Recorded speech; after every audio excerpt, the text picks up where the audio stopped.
Pernikahan Nisa dan Aris bak sebuah dongeng. Rumah tangga yang awalnya sangat bahagia tiba-tiba hancur seketika. Aris adalah seorang dosen muda di sebuah universitas dan Nisa saat itu sebagai seorang mahasiswi di universitas tempat Aris mengajar. Pertemuan pertama Aris dan Nisa terjadi di sebuah tempat parkir. Dari pertemuan itu, benih-benih cinta pun tumbuh di antara mereka berdua. Hingga akhirnya mereka pun memutuskan untuk menikah. Kebahagiaan mereka berdua pun semakin lengkap saat mereka dikaruniai anak perempuan bernama Raya. Selain seorang istri dan ibu rumah tangga, Nisa pun mencari kesibukan lain dengan bisnis kue. Dan bisnis ini didukung penuh oleh Aris. Aris sangat menyayangi Nisa dan anaknya Raya.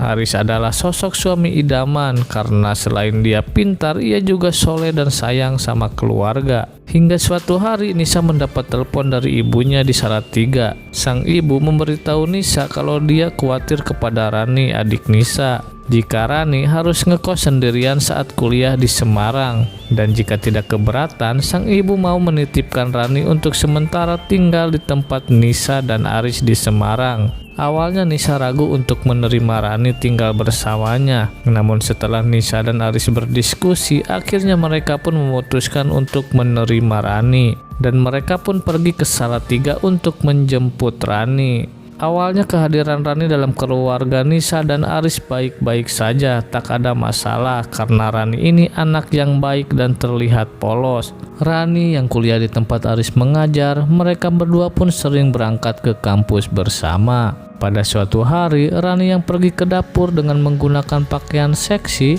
Rani saat itu kaget terkejut karena di dapur ternyata ada Aris yang sedang mengambil minum. Rani pun dengan buru-buru kembali menuju kamarnya dan Aris pun memberitahu Nisa kejadian itu. Dan kemudian Nisa pun menegur Rani yang tidak memakai jilbab dan hanya memakai baju seksi saat keluar kamar. Nisa yang sibuk mengurus bisnis kuenya sering tidak berada di rumah.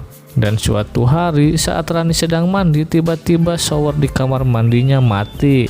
Rani kepedihan karena telah memakai sampo keluar menuju kamar mandi di kamar Nisa untuk membilas rambutnya karena ia mengira kalau Aris dan Nisa masih belum pulang.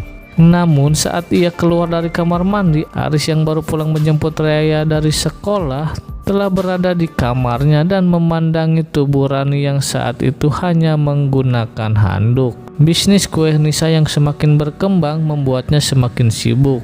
Semakin jarang mengurus rumah dan anaknya pun Raya pun sering bermain dengan Rani. Dan suatu hari saat Nisa masih berada di toko kuenya, Aris yang pulang lebih awal diminta tolong oleh Rani membetulkan keran kamar mandinya yang bocor. Dan setelah berhasil membetulkan keran kamar mandi, Aris terus memandangi Rani. Dan tiba-tiba Rani terpeleset jatuh di pelukan Aris. Dan di luar dugaan Aris pun langsung memeluk Rani dan mereka berdua pun bercumbu di tempat itu. Setelah kejadian di kamar mandi itu, kelakuan Aris dan Rani pun semakin menjadi. Hingga suatu hari saat Aris dan Rani pulang bareng dari kampus, mereka berdua check-in di sebuah hotel. Aris dan Rani pun bercocok tanam di hotel itu.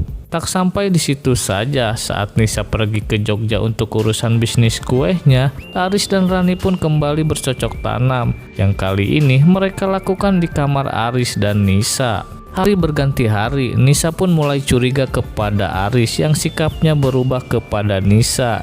Tak seperti Aris yang ia kenal dahulu. Ia pun mulai mengadu kepada Rani kalau ia merasa Aris telah selingkuh dengan wanita lain karena saat itu Nisa tak menyangka sama sekali kalau wanita yang jadi selingkuhan Aris adalah adiknya sendiri. Namun sepandai-pandainya menyembunyikan bangkai pasti akan tercium juga. Akhirnya Nisa pun mengetahui perselingkuhan Aris dan Rani tanpa sengaja. Saat Aris dan Rani sedang berduaan, Nisa menelpon Aris meminta tolong untuk menjemput Raya di sekolah dikarenakan Nisa saat itu terjebak macet. Dan Aris pun mengiyakan permintaan dari Nisa. Namun saat selesai berbicara dengan Nisa di telepon, Aris lupa mematikan teleponnya. Dan saat Aris berbicara merayu Rani untuk bercocok tanam, terdengar dengan jelas oleh Nisa, dan Nisa pun merekam percakapan Aris dan Rani. Mendengar semua itu, Nisa pun terlihat gamang, hatinya hancur sehancur-hancurnya.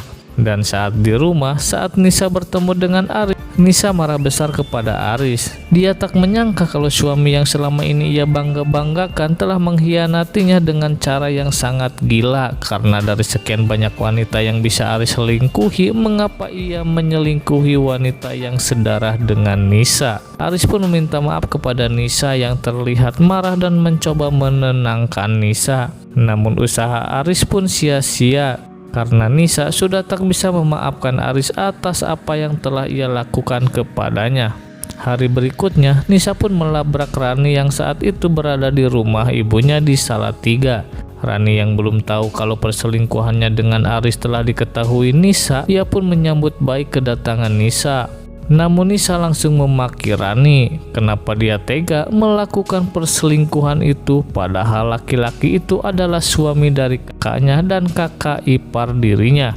Pertengkaran Nisa dan Rani pun diketahui oleh ibunya yang saat itu datang tiba-tiba, dan sang ibu pun langsung memeluk Nisa meminta maaf. Karena ia merasa kejadian ini adalah salah dirinya. Andai ia tak menitipkan Rani di rumah Nisa, mungkin semua ini tak akan terjadi.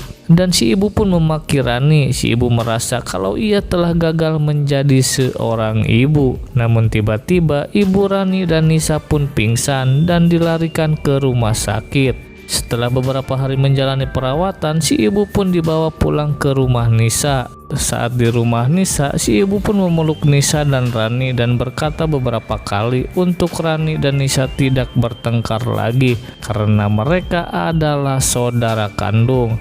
Dan beberapa saat kemudian, si ibu pun meninggal dunia. Dan setelah selesai memakamkan ibunya, Nisa pun pergi membawa Raya anaknya untuk memulai kehidupan baru dan melupakan semuanya. Sementara Aris yang keluarganya telah hancur karena dia tak bisa menahan hawa nafsu, kini mencoba tobat untuk lebih mendalami agama. Dan si Rani tinggal sendiri di rumah bekas ibunya di Salatiga dengan merasa bersalah dan penyesalan yang amat dalam. Dan film pun selesai.